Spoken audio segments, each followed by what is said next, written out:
недавно живу, и истории знаю по книжкам, но зато про большую войну я живые рассказы слышу.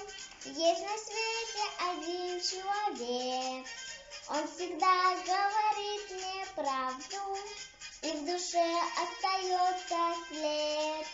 Остается со мной мой прадед, прадедушка, он за войну от волка и до самого Берлина.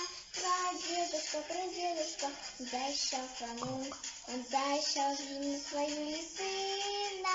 Прадедушка, жизнь рисковал, чтоб опять запели в небе птицы.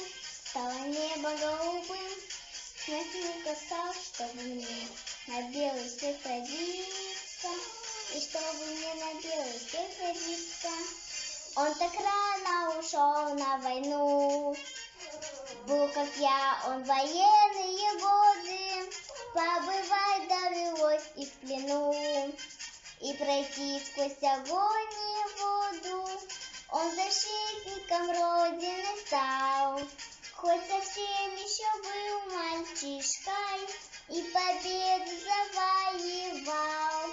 И с победою к дому вышел прадедушка, он всю прошел войну, от Волга и до самого Берлина.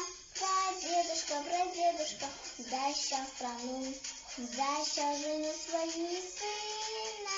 Прадедушка, жизнь рисковал, опять запели в небе птицы.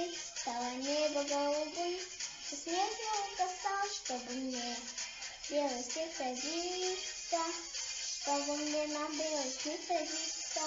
Я прадедушкой очень горжусь, мне пример его жизни подвогой, но из сердца не вытянуть грусть. Трудно стала его дорога, у меня все еще впереди, и свой путь выбирать не надо, но хочу я его пройти. Как по жизни прошел мой прадедушка, он всю прошел войну, от Волга и до самого Берлина. Дедушка, прадедушка.